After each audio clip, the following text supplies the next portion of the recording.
start with tuition rate. Yep.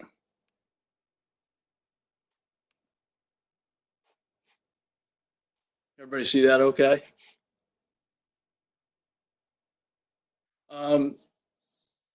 Okay, so there's a bunch of numbers here, and I don't want to get bogged down in those. I just put them up there for illustration. For most schools,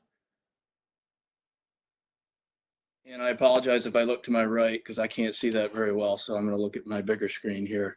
For most schools, they charge the non-resident tuition rate, which is just put out by New York State. Any school can go online year to year and get what the state has calculated for their non-resident tuition.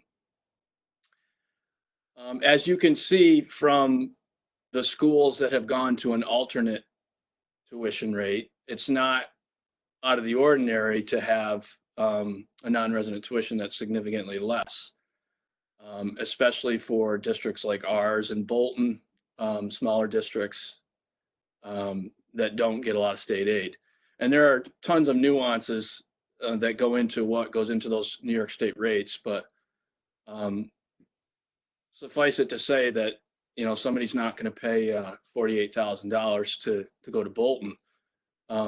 So if your goal is to attract some students for whatever reason, you know, to make up excess capacity that you might have in the classroom, to maintain programs, to keep sports teams, you're certainly going to need to come up with an alternate tuition rate. So if you look down at what's highlighted, and there's really no science to this, we're throwing out something that is basically reasonable on two levels. One, it's gonna cover the incremental costs of you know, basic supplies, getting a student a laptop and things like that. And in terms of a Lake George district taxpayer, that $2,500 that I'm putting out here for discussion would be comparable to a house that's worth about $340,000. Now, obviously, there are many things that can impact this. You know, a student could come in as a non-resident and have special needs, which would certainly dramatically change the cost. Could enroll in high school programs, you know, New Visions, things like that. So, you know, I guess what I'm trying to say is this is a proposal to see what everybody thinks. It's definitely sounded to me, I haven't been here very long, but it's definitely sounds like something that people want to put forward here. And Lynn and I just wanted to know what everybody thinks. Or comments or suggestions or whatever. I'll ask the first question, let's say. The 2,500, is that new? I thought we had proposed a lesser amount in the elementary school and a higher amount in the high school. It is new. We could go that route. No, I just wanted to clarify. I think last year a lot of different numbers were tossed out, some even higher than what is there. Yeah, but I think we landed on a number. I think that's why the only reason I was asking is I thought we landed on, and correct me if I'm wrong, but I think it was like 1,500 at the elementary school and 2,500 or 2,000 at the high school. I can't remember, but I just wanted for clarification purposes to see where that came from because it didn't look the same. That was all. We did. I mean, we've had this conversation quite a few times. So in light of the times that we're in right now, if we're going to move this forward, I felt like that seemed fair. Not too low, not too high. Jim and Fran and Megan and I spoke with Mike, you know, and also recognizing if we get some pushback about the fact that it's higher than what we are asking our staff, you know, those are people who are contributing to our community, and it's not all that much higher, but it is higher. Is that that's a per student rate? That's a per student rate, and that would be the other thing. Would you want it to be something where, it'd be $2,500 for the first student and then a reduced rate? Say a family of, 4 kids is coming into the district, something like that, where every additional student would not be the 2,500, it would be something less. Similar to what we do, that's what we do with the staff now. So just backing up assuming that we, are comfortable moving forward with a recommendation to do something.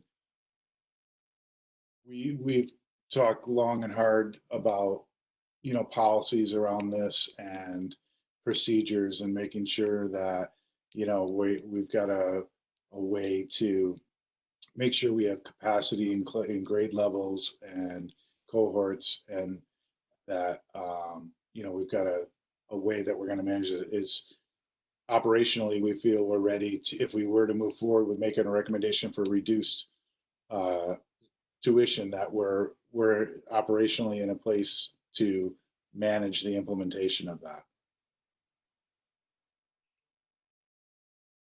I would defer to the building principals for that. And I mean, in terms of, we're not going to take in So, students that are going to add another section to along those lines. Yeah.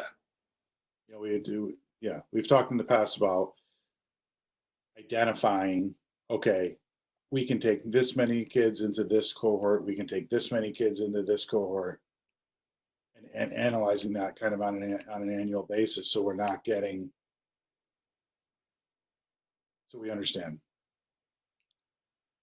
And then there was other issues too, along with, how do we accept students and all those other things that went along with it. I just want to make sure that operationally we feel we're prepared, or will be prepared, to implement that. I'm assuming yes. I thought that part of it was taken care of with the policy that was put in place last year. It is. Both the principals have students that they have had to accept like this, so they can speak to that. As far as the coming in. So the policy, Tim, certainly, I think the policy is well written, and we're able to follow what's set out in the policy with the procedures that we set up. Okay. I feel confident in that. Yeah, it's just been kicked around so long. I can't remember where we are. Do the families that take us up on this option, do they have to resubmit a letter each year to say, yes, they want to continue this tuition based? And is it being evaluated each year? Like supposing a family, because I do get frequent calls from families where they're saying they aren't getting the needs met for their child for certain learning needs at a school district, and they want to come to Lake George. If that particular student has really high special needs, what is the financial implication on the district if we reduce the tuition rate? I lost you there. If a student comes in that subsequently needs special needs, that has high needs that we might have to outsource or whatever. We have something in the policy that states we will accept the child as long as it has no implication on our staffing. So we would never say no to a child. If they had special needs, it would be our obligation once we accepted a child. If the child came in and then later on was classified, we would treat that child like it was one of our own. However, if the child is coming in, and it doesn't matter if the child has special needs or other considerations, what we did say in the policy is that if it has staffing implications, we would not be able to honor that request. I have it pulled up. It's the student's educational needs can be met by existing staff and there is sufficient space to accommodate the non-resident student. And another letter C is such admissions shall not require the expenditure of additional local funds for the hiring of additional staff. So I think there's language in there that Lynn just mentioned. Are we sure that the pros outweigh the cons or vice versa right now? I don't think you can answer that, not knowing the makeup of the students that come in as non-resident students.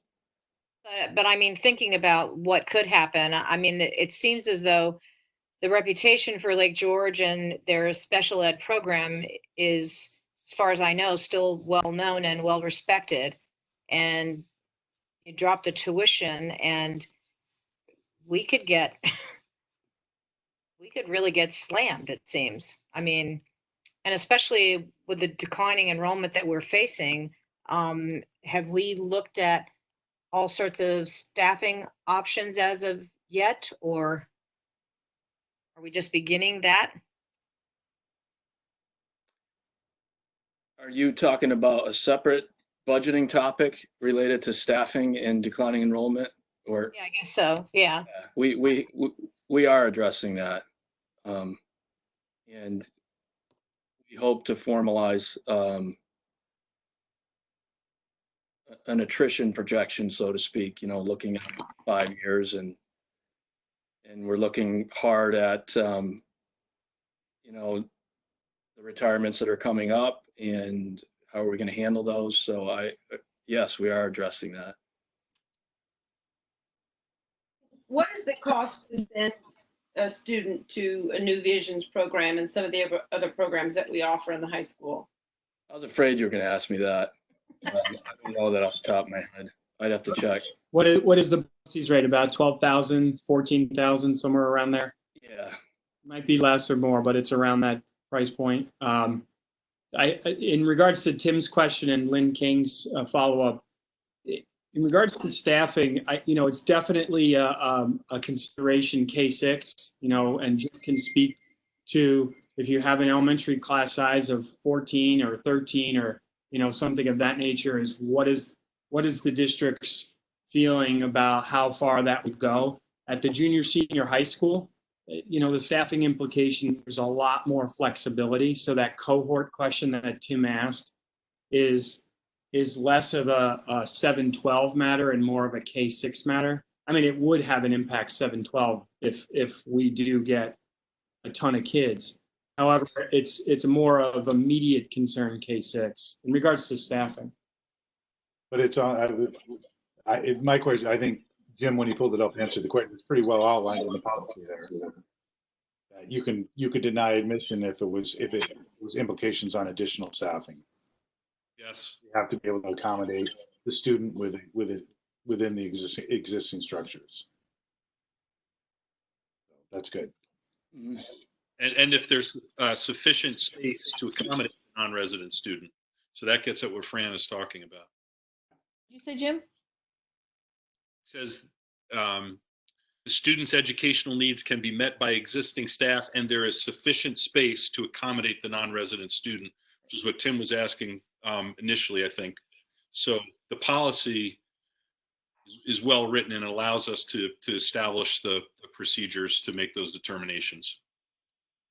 And Sarah, some of what you spoke about, since in my time here, I've received calls or heads up from other school districts about children who are not in good standing.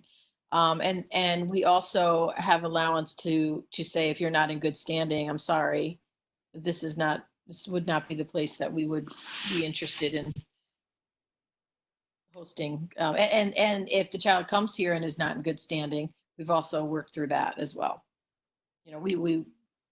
We understand that some of these situations. I think Sarah's concern was more along the lines of if a kid is coming in and it has to go to an outplacement. Yeah, that was part of my concern was I've had people call up and say, my child really needs these services, but ABC school is saying no, that, we can't send them. and the placement happens to be like $100,000 placement, what happens in that case scenario? Do But we not many accept times the child? Do we say, you know, you can come, but this is the services that we're going to provide and that's it?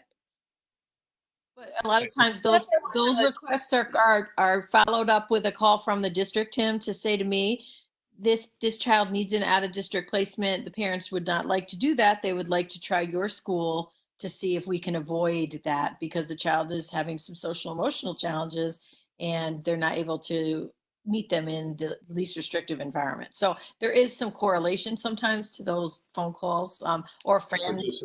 But counseling policy office. wise, to Sarah's question, policy wise, I think I'm hoping that, kid comes here and needs $100,000 placement.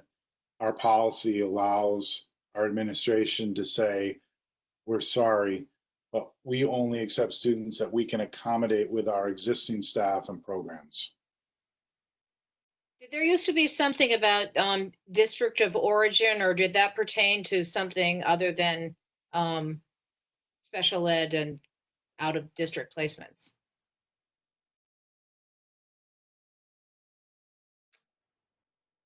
I'm not familiar with that. Lynn, do you know? Say the question again. I thought I recalled something about cost being for that always stayed with the district of origin. Like if a kid moved in from another district, that school still had responsibility. That's usually for homeless. Oh, okay. I wasn't sure. I read something about that before. Okay. Lynn or Mike, how long has Bolton been, how long has Bolton had non-resident tuition? I don't know how long they've had it. I know that I think they have about 40 non-resident students. I feel like Bolton's been about 5 years. At 5 It's been years, several, at it's that rate. definitely been several years because I remember when Lake George student had tuition there. Oh, okay. All right. Or We ever hear, is there any data on how well that's working, or has it been problematic, or? They, I reached out to their business official. She said they had 40 students. They do have high school students that take advantage of those programs that we had mentioned before. They have not had any issues with special education. Okay. So that's been Bolton's experience. They haven't had any, none of those have, they haven't had any students, Okay. Thank you. non-residents that were students with disabilities. So for determining the tuition for the high school, arriving at the number of 2,500 based on the average tax, it sounds like the average tax that somebody would pay in the district.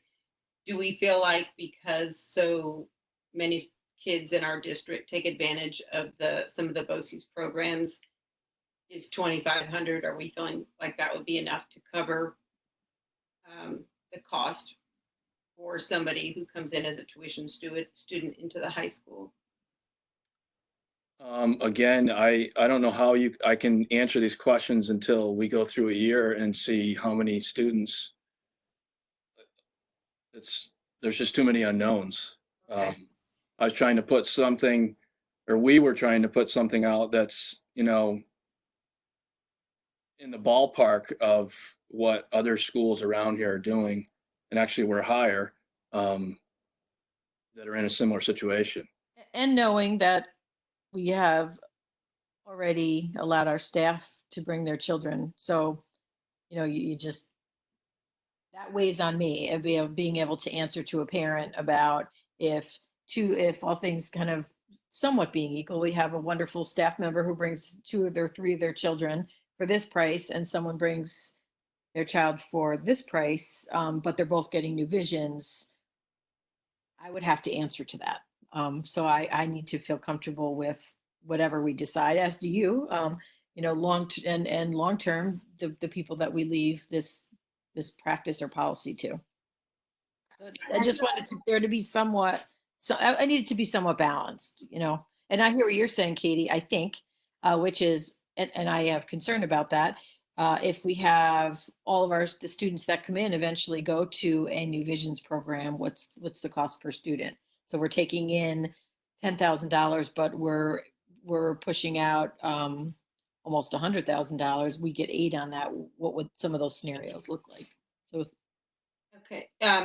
Along those lines, well, one thing when it comes to, I mean, I feel like what we do for the employees of the district versus tuition students in is different. I mean, we have the staff members are of our community, and so I don't think you can really compare the two of those in terms of it being a benefit of being an employee. I mean, that's how I look at it. I know in the capital region, most schools, the faculty and staff can bring their students for no tuition.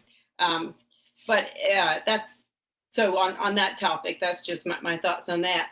One of my questions is, do we have a thought on once a tuition student starts in the school, are we going to put a cap on what increase from year to year the family could incur, like not to exceed 10% increase, 15% increase from year to years, or something, like a thought on that?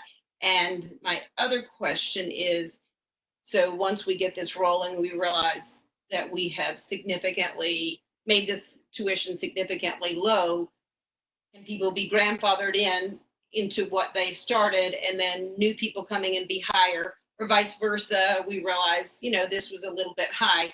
I think it's much easier to lower it than it is to increase it. So those are a couple of my questions in terms of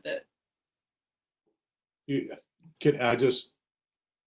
did talk about that in this committee a few times, so I'll be interested to hear that answer too, whether it landed somewhere in policy. But also, I think just an additional add-on to that question would be just to make sure annually at our annual meeting, we set the non-resident tuition rate. Correct? So we'll be implementing this on an annual basis. Yes. So yeah, carry on with Katie's question. We Katie, did discuss that. having like a. So we did discuss, Mike, just to bring you up to speed. In this committee, we had discussed a few times as we've kicked this around. There was definitely conversations about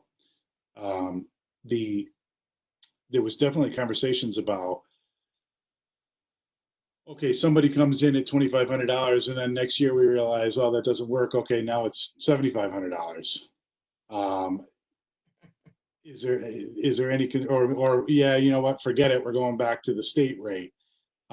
Is there any protection for somebody, any kind of guarantee that we're giving somebody that comes here, like your tuition, we can't guarantee you that it's not going to increase, but it's not going to increase more than 10% in a year? I remember having that conversation. I just don't know if it ever landed in policy or procedure.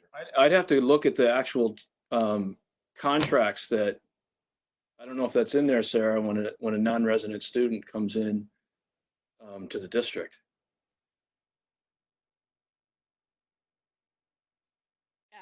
Jeff Ziegler had put together a whole new new student packet for non-residents. I don't believe it says that in there. It basically was gathering their information. You then submit it to the central registrar, and they also have to, there is something in the packet where they basically have to request the superintendent's permission to accept that student. So obviously, if someone is coming to our district because they're running from a discipline problem at another district, that is weeded out in the process. But as far as how much of an increase they could potentially receive, I don't think that was addressed. And I think that was one of the questions that some faculty had when they were making the decision on whether or not they wanted to tuition their kids to Lake George, because they were concerned that, what if they do away with this? What if they do away with the amount that employees can pay, and it ends up being the state rate? So that wasn't addressed. It wasn't addressed because, actually, Tim, I thought you brought it up at one of an earlier meetings. The concern being if a budget got voted down, we wouldn't want in contingency to be bound by a rate that might adversely impact program. So I remember, and we went back and forth about it. And I don't recall if Jeff or Lynn got legal advice on it or not. I forget. I thought the group decided we weren't going to include some sort of percentage increase cap for that one concern in relation to an annual budget vote and implications around that. I could be wrong, but that was my recollection around that topic. Sounds familiar. Okay. And I wasn't necessarily recommending that guarantee. I was curious if we had considered it and where we were going with that. And actually, that's what this is for, is, what do we need to consider? And I mean, if there are concerns around that, that's certainly something that could be considered going forward. If somebody says, hey, I want to come, but I can't take that risk, maybe that gets weeded out in the process as we work into this. Figure out a way. Yeah, it actually says education.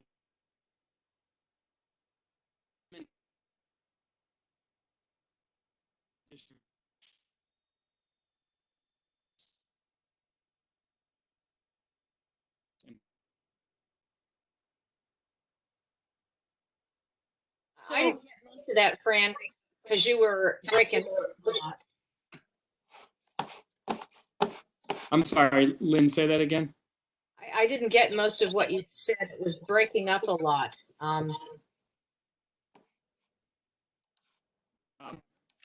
So, can you hear me now? Yes. Oh, sorry about that. Might be a glitch in the school's Wi-Fi. Yeah. It's still breaking up so much. People have to mute. People have to mute. Oh. Sorry. That's okay. Okay. It might also be when I'm toggling back to the document. It says right under the tuition rate that the board reserves the right to eliminate based on resources, allocated revenues, things of that nature. So I think it addresses that question of Tim.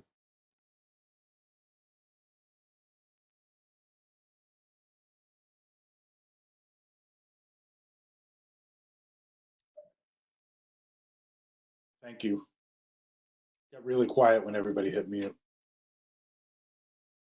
So we do have some legal advice that Chris sent us on some of the questions from May 14th last year. So here's some Q&A that she asked.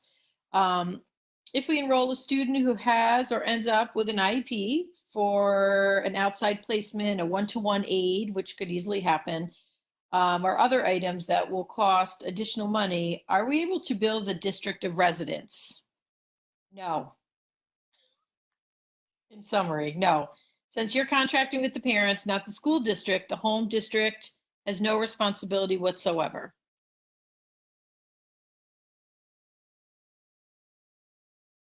Can't hear you guys. Yes, I heard that. Okay. So the other, what standards for acceptance are permissible and not allowed? Items such as an academic or disciplinary record, for example. So Chris says, yes, you can look at disciplinary and academic records, but if issues are related to a disability, you cannot use them to keep a student out of school. For example, if a regular ed student brought a knife to school, was suspended, you can deny them access to Lake George based on their conduct. But if the student had special needs and his or her conduct was an outcome of the disability, you cannot use that to deny them access. In what situations could we expel students and require that they return to their home residence? Of course, they are governed by the same rules and codes of conduct as our Lake George students, but you can, in the contract that parents sign, say that if a student is suspended long-term, that they will be removed from enrollment. And again, she cautions that this may not be possible with students with special needs. If, and Katie, this one is a little for what we were talking about. If we have a tuition student that wants to attend an outside academic program such as BOCES, VOTEC, New Visions, early college, high school, etc., can we require the family to pay the additional cost? Generally speaking, no, but you can provide in your policy and in the contract that you will not provide outside programs. If you would like outside programs, then they should stay in their own district and get them from their district. That was legal guidance from Gervin. So when, I think when Jim read the part of the policy that was, or somebody read the part where it said we, if the student, what was it, about incurring extra staff or extra cost, then they could be denied admittance if we would have to hire additional staff. So if we were had to hire a one-on-one aide for a student, that would be hiring additional staff. But would we then be making a decision to deny that student access based on their need to have a one-on-one aide? Mhm. So does what you just read to us tell us that that piece of our policy? Yes, I mean, how I would look at it is if a child comes in and is needing, we would, if the situation was really sticky, and we would look to our legal guidance to ask. But if someone's coming in, I kind of look at it whether they're a non-disabled student or a disabled student, and they go over the cap for our class, and Jim comes to me and says, if we have the student come in, we're going to have a one-to-one, and we're going to have to hire a new teacher to have 3 sections, then we would probably say no, because that's based on whether the child had special needs or any child, that we're not going to go above the cap. But it sounds like she's saying you can't deny, if we're going to open this up, we cannot deny children with special needs around staffing. That's how I interpreted that. Right. So we would accept a student if we had to hire additional staffing, if the reason that we were hiring additional staffing was because they To educate them. Yeah. I would think so. From my past practice as well, we would probably do that. Okay. So say that again, if we had to hire an additional staff, I thought that the policy precluded that. If a student was here and then say was identified Oh, and needed Yeah. services, no, we're talking about somebody coming in, being admitted, I thought. Right. We already know that we already know that. We know they have an identified need.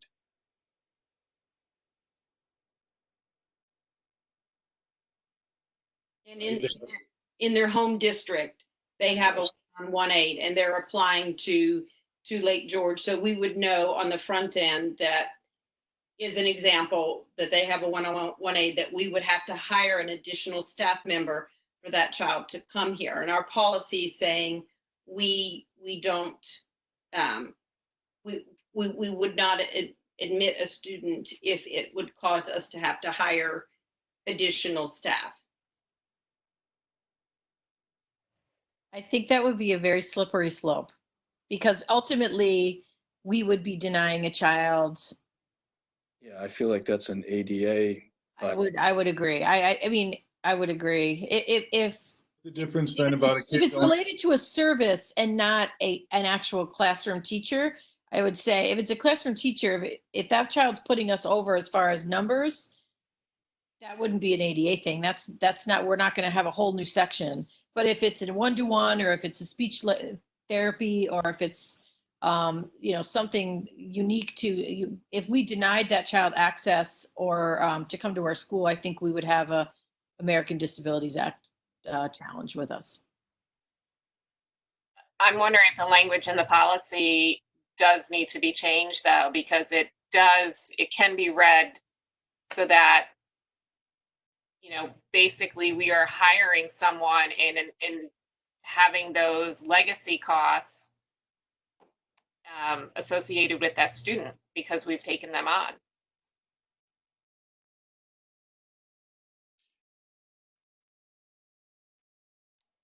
I think we need to look into this and make sure, that's a significant, could be a significant issue, is a significant issue. So we should better be darn clear about it before we move forward. Well, Jim, if this is the right policy, does it say something in, is it C? I thought I saw something in here about special education student. Hang on a second.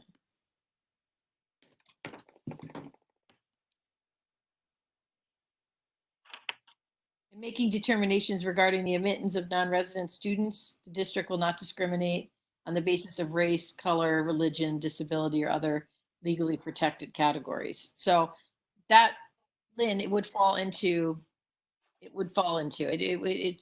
It's too gray. It would fall into the fact that that child, to get their education or access to education, needs that service. So to get the education, we would have to abide by what that child needs.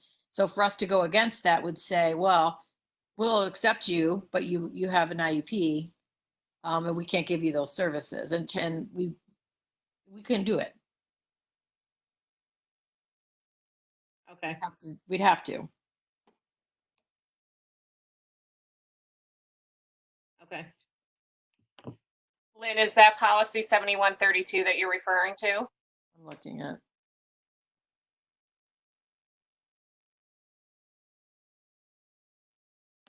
Because that 7132 is the one that addresses non-resident students as far as acceptance goes and tuition rate. So, I'm Yes. philosophically, I guess, again, I'd like to see the policies, but philosophically, to me, if we accept a student and they get identified with a need, I agree we cannot deny that need. But when we're tuitioning in a non-resident student, if we have to add additional staff, we can't service that within our existing structure. To me, that says to me that we wouldn't need to take that because it's not a resident. We're not required to provide that. We're not discriminating because we're not required to educate you. We're required to educate our own students and provide for their needs.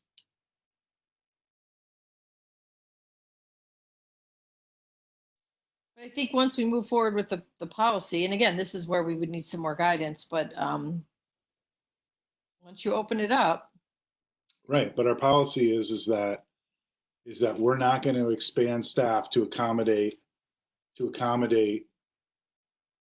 non-resident students, whether they have a disability or not.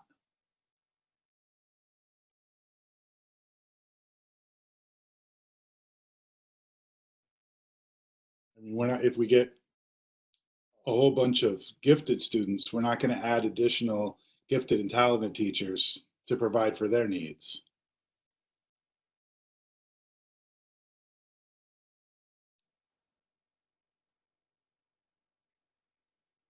A lot of issues.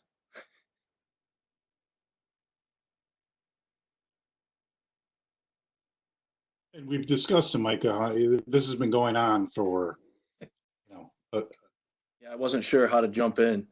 3 years or so. So these have all been discussed, and they did land in a policy, which is good.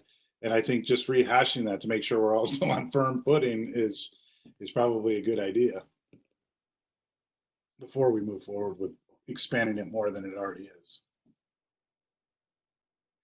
So I can reach out to Chris, Lynn, with that specific question. Mhm.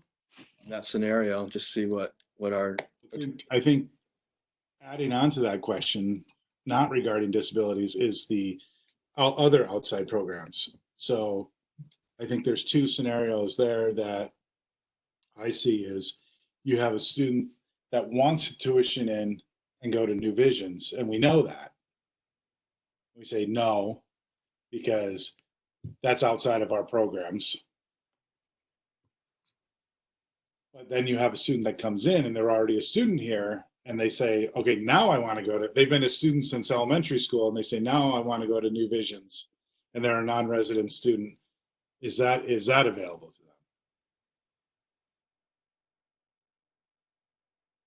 They've been paying tuition all along, you're saying? so would you want, in that scenario, would you want to charge them separately? No, I'm just throwing it out. Does our policy clearly delineate that now? So that we're all on the same ground with that. I think there's 50 different scenarios we could come up with that aren't clearly delineated with this particular topic. I really do. Yeah. And also, if you have two students, a non-resident student and a resident student, and it comes down to the numbers when it comes to, say, New Visions, would that non-tuition or would the non-resident bump the resident? If it came down to there's only one spot, is it a non-resident or is it a resident? Who gets first choice? So there's a couple things. One with New Visions, yes, Sarah, you're correct. It's fairly competitive process, and students have to apply, and they apply based on merit. So it's not quota specific to a school district. It's specific to that student's merits. So I don't, unless I'm missing something, I don't see a non-resident student taking the place of a resident student at New Visions. However, there are other programs that begin in 11th grade through BOCES that are based on a lottery system, and the lottery system is school specific, based on first choice, second choice, third choice of students. And they make those decisions in 10th grade for their junior and senior year. The likelihood, and famous last words as I'm being recorded saying this, the likelihood of a non-resident bumping a resident based on their first choice or second choice is pretty slim. However, it's an unknown. The other factor are the early college and the high school programs, in which we send kids to SUNY Adirondack and also to the Malta campus down at exit 10, which begin in sophomore year and then continue throughout junior and senior year. All of those things that I just mentioned, including the 28 CTE programs that our BOCES offers for juniors and senior years, are all the BOCES tuition rate, the CTE rate, whichever that is, 12, 11, 10, 7,000, whatever the heck that rate is. So it's not just New Visions. Like there's multiple out of school, out of house programming that our 9 through 12 kids would have opportunities to pursue. That we can't. Chris can join us. Do you want her to join us by phone? So that we don't have to kick this can down? Do you want Chris to join us for legal advice? Sure. Jan Gervin. Yes, no? You want the answers or no? Yeah, we want answers. Okay.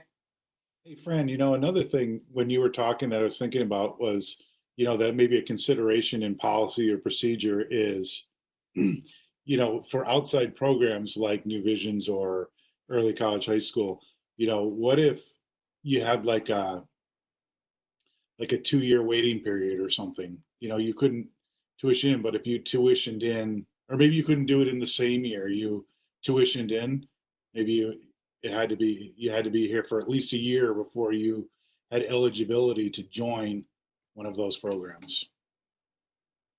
Just a thought. Yeah, I mean, we could certainly look at that. I just know the application processes of each of those programs are on their own different timeframes and deadlines.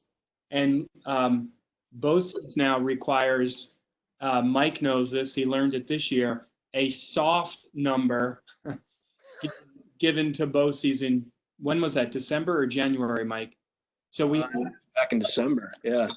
December, we have to get a projected enrollment, which means our guidance counselors are already starting to talk to kids about, do you envision yourself going to an out of school placement? And a lot of times kids will come to the table at the last minute and say, hey, I attended an open house at the Myers Center, and I'm really interested in the new media that they're offering at SUNY Adirondack or whatever. So it's not always that predictable and clean to say, oh, you're interested in that, but you're going to have to wait because you've only been here a year and the program is a 2-year program. So they might be joining it a year late. There's a lot of nuances to it. And particularly too, because it's a lottery kind of system, it probably it's going to be irrelevant where the kid is, which district. If they're going to apply, they're going to apply. So the numbers are the numbers. Correct, but it's relevant who pays for that. Well, yeah, but I mean, you can't, it's hard to determine that ahead of time until, like, that's the purpose of the numbers. Invite Chris. She can join us virtually. Is Chris on? No, I'm experiencing technical difficulties, and that's the reason why I went down to my basement. It's recording on my other laptop. Remember, I had this issue with the update on my laptop. It still hasn't been corrected. So I don't think I can invite a participant Let me at try. this point because the meeting has started.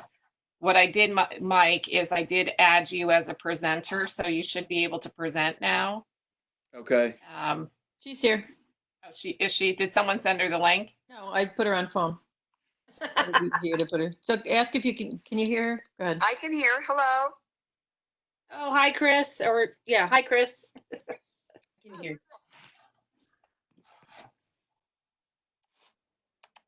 Me? Yep. So it's Lynn, King, Katie, Tim, Fran, Jim, Sarah. And we're in Hi, everybody. and Mike. We're in the audit and Send her a finance. link if she wants to try it. What? I just sent her a link if she wants to try it, or she can just talk. I could try it. Hold on. Let me see if I got. See if you can.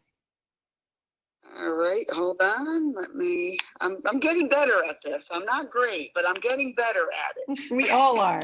We're all getting better at it. I know. It's like something I never thought I'd have to learn all this stuff. But So while all you're right. looking, Is this on? What is this on? WebEx or Zoom? yeah. WebEx. Okay, I got both of them going here. So So we're talking about, which we've been talking about, the non-tuition, bringing in Resident tuition. right? Yeah, and so we're having an audit and finance because we really would like to make a decision either way because we've been talking about this for a while. So we had some questions around special education, and specifically one of the ones that came up. And just join us if we see you. We'll end the phone call. I'm talking till we're done. So if a child comes to us with the policy that we have in place saying that we will not take a child in if we have to bring on more staff, but if that child needs more staff because it's a child with special needs and we have to increase our FTE, do we have the authority to say no? Under your, well, here, yes, if it's based solely on numbers and things like that, like, if it's, you've got, an 811 class and it's full, you don't have room for him. Mm-hmm. He needs an 811. Needs, I don't know, somebody for braille. You don't have that. Yes, you can use those things. Okay. Because you just don't, you can't provide the service he's entitled to. It does get. I mean, we've had cases where, of course, we've been sued because they've used those kind of things. Districts that have used those things to circumvent the special. So other things like say for example, we had one where kid was having. They looked at his disciplinary record and it was not good, and so they refused to accept him because of the disciplinary record. And come to find out, the discipline was based on his disability. So we couldn't, and we had to let him in after that. They sued and they said, nope, now we're discriminating because that's a disability piece. You see, the difference is between, are we just looking at it and say we just don't want you because of the disability, or are we saying we can't service you because of the disability? Okay. It's always a risk, guys. It is, you always, whenever you treat, someone differently based on a disability, there's going to be that risk. That somebody's going to, challenge it and say, no, I'm not buying that. And this is, that's not what this is about. So, there's, whenever you accept tuition students, you have a risk. That's just the bottom line to it. There is, unfortunately. But not accepting a student because it would require us to hire additional staff, we would be protected under the law? No, it's not a law. It's just that it's policies that we have been able to support. They've been challenged and they've been upheld. You don't have to accept it or not. You could do it. It's not just disabled kids too. Your policies should be, so if you have a class, if you have a class size of 20 kids in a class and this kid's the 21st kid, doesn't matter, regular ed, special, it doesn't matter. You don't have to take that child because you don't have a place for him. What if That's we have, what's that? what if we have room in the class, but the student requires a one-on-one aid? And you don't have one in there, or a one-on-one aid? Yeah, if it says you don't have to hire additional staff. Okay. Covered. Yeah. Okay. Yeah. Now, again, you can always be challenged. They could say, well, you could, somebody could challenge you and say, well, you could redeploy an aide to him or her, blah, blah, blah. So it's never perfect, guys. I just need to tell you that. It's never ironclad. It's just not going to be. The only way to be sure is to not accept them. And that's why we have school attorneys. Yep. It's the only way to be absolutely sure. Number one, you're never going to be sued, but you can be sued for anything, of course. And that eventually you wouldn't have to accept the student. It's the only way. There's no way. We've tried everything, and there's no way to. You can't say we're not accepting kids with disabilities, obviously, or that need extra services. You can't say those things. So whenever you treat them differently, and again, it doesn't have to be a kid with a disability. It could be a regular gen ed student, but you're not accepting because of their behavior, say, or because of their attendance, and you're afraid we've had that before. Kids' attendance is horrible, or his behavior in the prior school was bad. He's been suspended, and we don't want that here. So there's always going to be an underlying reason that could give rise to someone challenging it if you refuse them. Want to ask the New Vision question, Katie?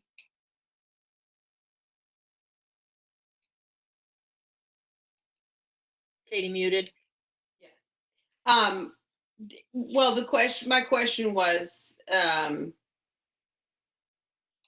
more general to what we had set the tuition rate, and had we taken into consideration in the high school tuition rate being able to offer the New Visions to a student, was my question. I guess I'm not clear what you're asking, whether you would. Well, what that even spiraled off to another question, which was if we have a low rate for tuition, and then we take in a couple kids that go to New Visions, could we put in our policy that if you're going to be going to those programs, that would be a reason that you stay home in your own district? Right. Well, that's all. Yes. Okay. I see what you're saying. Yeah. Why not? You're not really coming to school here. You're going to school there. So why not just stay in your own district and go from there? Is that what you're saying? Is that the question? No. No, I thought we wanted to know if we would be able to charge the non-resident person additional on top of the Nope, tuition. nope, can't do that. You're Interesting. either gonna accept them and treat them like your students or you're not, you know? Yeah, And Mike, did you say that the 2,500 was based on what a property owner tax wise, what their taxes would be, school tax wise? I wouldn't say that's only what it's based on, but that's roughly what it is. Okay. what was that? I was curious if the proposed number, hypothetical number is $2,500, correct?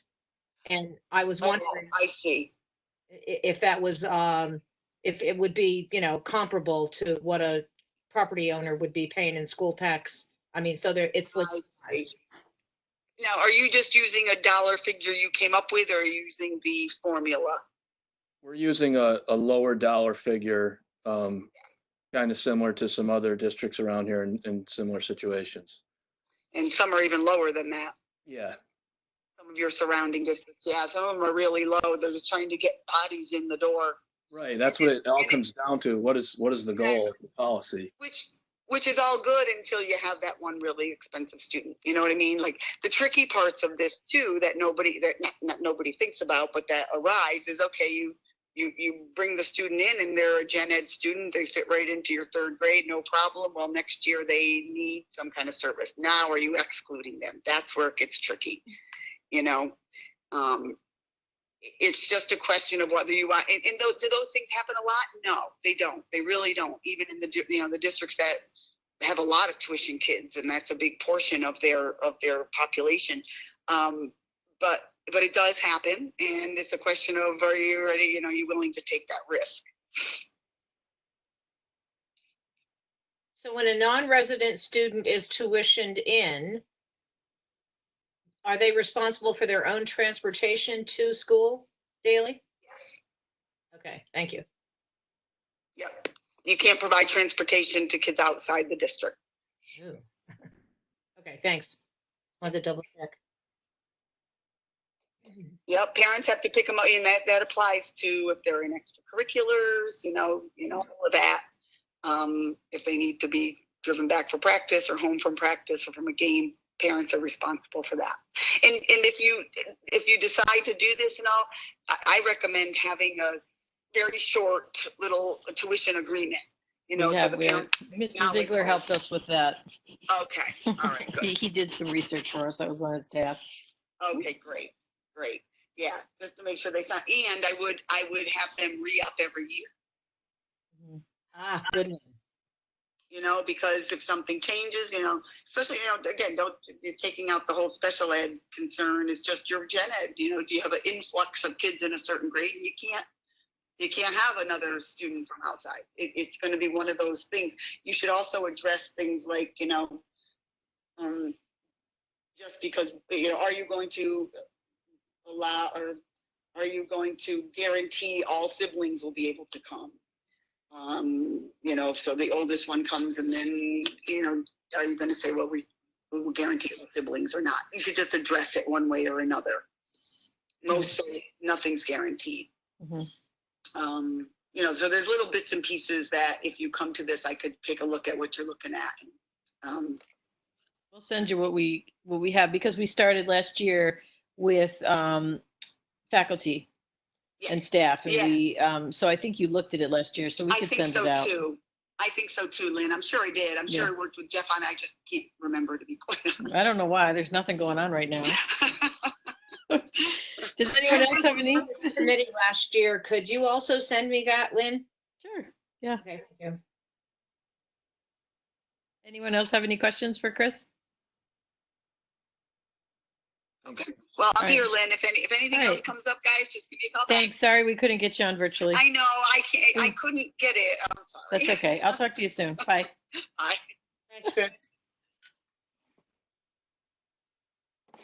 Hey, Mike, make sure she doesn't bill us for the travel time on that one. Right. Yeah.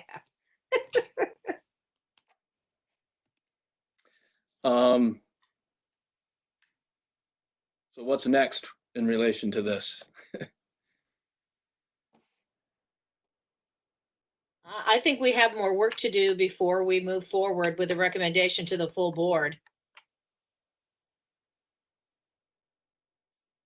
Anybody have any other questions?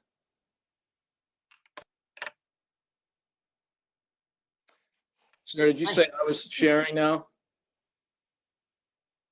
I think we should, You have the ability to share now. I can also share from this one if you want, but it's up to you. I think that we should, outline in minutes the issues, clearly bullet pointed the issues and kind of what we need to do.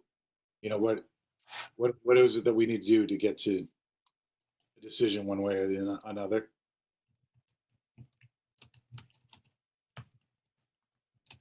I agree. I guess what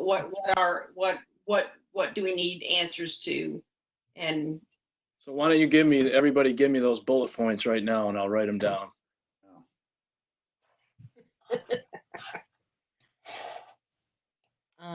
Boy, I don't know where to start. Remember, one of the things is that the policy was already in place.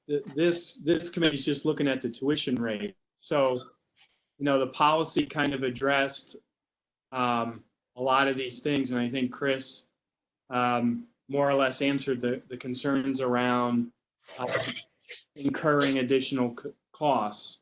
And it doesn't appear that we'd be able to address that in a policy per se. What Jim and I and Jeff and Lynn had worked on that policy, I believe it's already approved and been in place. This is just looking at that rate. So I think Chris should perhaps look at it one more time, the policy, to make sure that it's up to current recommendations relating to non-resident students. I would definitely want another look at that if it's been over a year since she's looked at it. Yeah, so let me. Did just share it with Chris and Lynn because they both just mentioned it. So I pulled the policy off of our website and did send it to Chris. So let me rephrase my move forward on this then. Is instead of bullet pointing all those things, it sounds to me like, we want to make sure that all the ducks are in a row before we move forward with something. But at the end of the day, I think you guys, Lynn, Fran, Jim, and Mike come back to us and say, yeah, we're recommending this, yes, or we're recommending it no. And then we move forward from there. I think we've all hashed it out as a group, but I think we just need to, hey, yeah, we're comfortable that we can handle this internally and we want to do this, or you know what, we've looked at it and there's just too much and we don't want to do this. And then we can move forward from there. So currently the policy that we have in place, any student apply at this point, or parent on behalf of a student can apply at this point. The difference is right now we have the New York State set rates of 16,000 and something for K through 6 and 21,800 for 7 through 12. So everything that we've talked about is currently in place. It's just that we're using the New York State rates. So not many people are knocking at our door wanting to be students because the rates are so high. So I think our biggest question is we want to make sure that we are setting a rate that so families could afford to come if they chose to, but that we're not getting ourselves into a fiscal situation that by lowering it too much. Is that where we are? Yeah, by lowering it too much, but also, like you outlined, the high tuition is prohibiting people from applying to come here as a non-resident. If we lower it down dramatically and we get a whole pile of people, we have to think about how we deal with that differently. Right now, we have a policy that's in place that's not really being used because people just aren't tuitioning in. And so the question is going forward, if we get a whole bunch of people and we open up additional issues, are we prepared to undertake that by reducing, in addition to fiscally, is it something we should do? Are we prepared to potentially take on more applications and wade into some of these waters? Well, and I mean, we really, all the discussions prior to currently have taken place the the crucial situation that we're all going to be facing in, now and especially in another year. So I think we need to make sure that we're thinking far enough down the road in terms of impact for this with the situation that we could find ourselves in. I mean, the governor has provided lots of wiggle room for himself with all those lookbacks. So I think we need to be, and I know, Mike, you're probably on top of that. So, but I just want to make sure that we're thinking about the times that we're going to be in next year.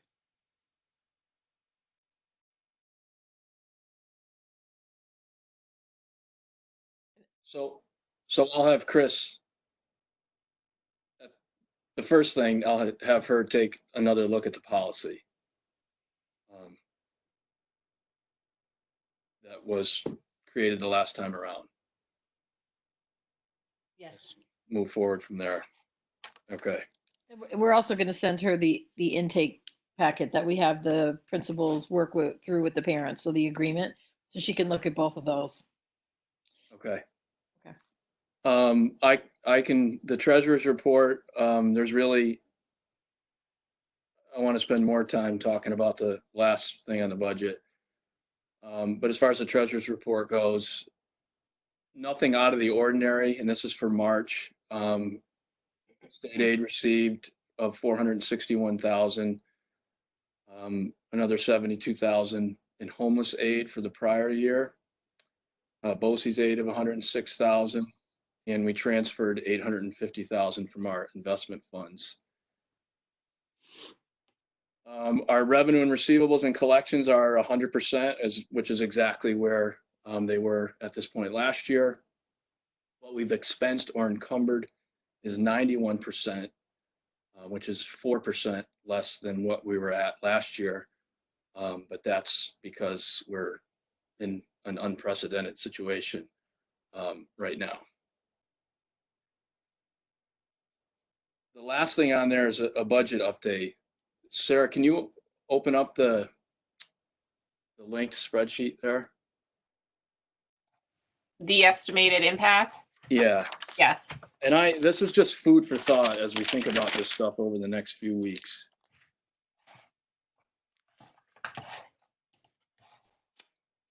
Well, maybe. If not, I'll try it here. Yeah, I'm experiencing some problem with it.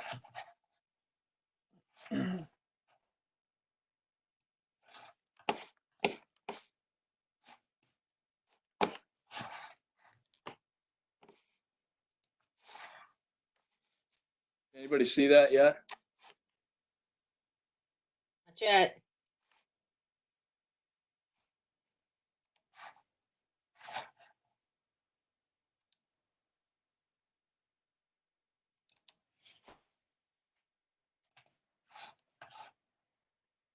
How about There that? we go. Yeah. So I just wanted to throw out there, and I shared an article as well.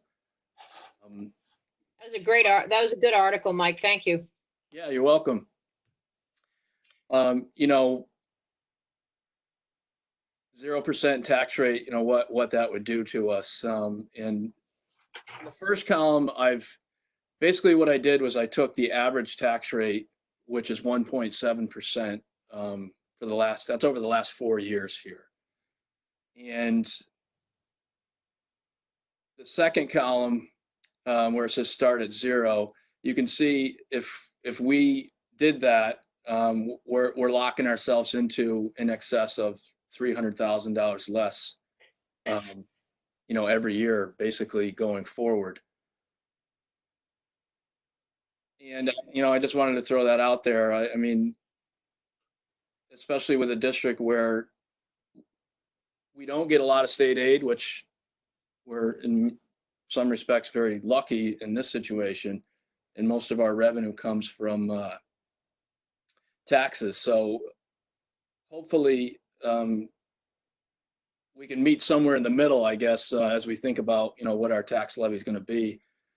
And we wouldn't make that decision until the first couple of weeks in May. I don't know how quick the governor's going to turn around, his adjustment or what that will be. In terms of budget planning, and, we talked about this in our meeting yesterday. Over the next few weeks, we're going to work together to put forth some scenarios and plan for, let's say, our state aid's cut 20%. What would that look like? What would we need to do? And work on those things and try and get ahead of the game. My office will do a fund balance projection probably the last week in April to get a real solid handle on where we're at. And along with that, put together a reserve plan, an updated reserve plan proposal that we would look to get adopted by the board at the end of May, June, in that area, as we move forward in the next year. It's hard to talk about specifics for any of those things until we know exactly where we're at the first couple of weeks in May.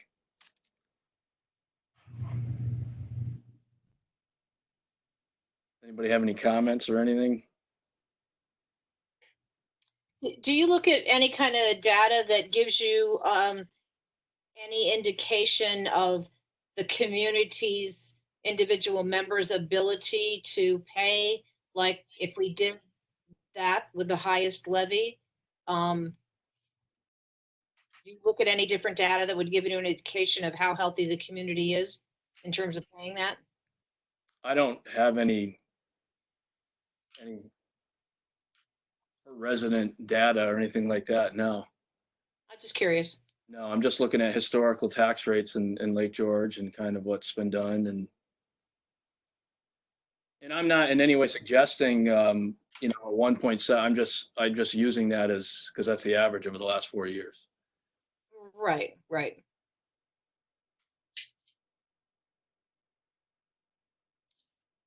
So on a side note, which was interesting today, we invited John McDonald from I think the Troy area, and he was just saying that he thought the governor was going to come out today with a statement saying that there will be no in-person voting, and that the discussions he's been part of, and this is just his thinking, but that the discussions he's part of, that may obviously impact our school budget vote, because if Sarah would have to get out her ballots like immediately to make the timeline that they've set forth. And he did give some type of indication saying that, it's not off the table that the governor, he doesn't think these big districts are going to be able to get done what needs to get done if we do a mail-in ballot.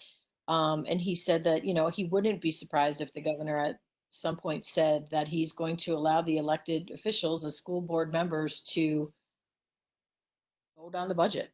So he said, that's not off the table, and it's not on the table, but he said he's just starting to look at trends and things. So keep an eye out. I mean, it's important that you listen to the governor's update the next couple of days, because there's some timelines here that is going to come out. So Yeah, that are going to come out. There haven't been timelines set yet, right? It's going to be after June 1st. Is that correct? That's all we know at this point. Okay. I actually have been proactive and worked with Mike and Renee over in the business office, and I'm treating it as if we are going to be doing a mail-in vote. And I've ordered the envelopes the amount of envelopes that are currently on our total residents for Warren County, enough. They're the same envelopes that we could use year to year if we don't have to go that route. So it's not like they're not going to ever be used. It just might be 20 years down the road before we use them if we don't go this route. So yeah. Well, Better to be prepared. Right. But if you imagine these huge districts, I mean, how are they going to be able to count? With, last year, I know we were talking about a lot of counties weren't going to get the ballot machines, so they would have to hand count. So there's, just keep an eye out. It sounds like we're going to get some news on that. So one of the thoughts I had on that, though, Lynn, is if we do a mail-in ballot, perhaps still order, well, then it would be really expensive to have to order the ballot that you can scan through the machine. So it would just be better to hand count them at that point.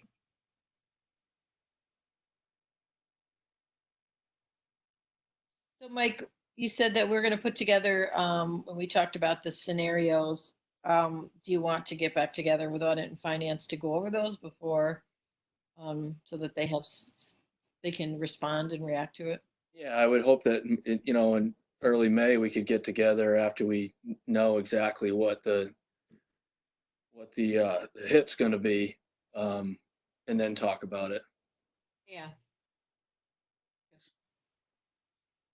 Too much uncertainty at this point. That's right.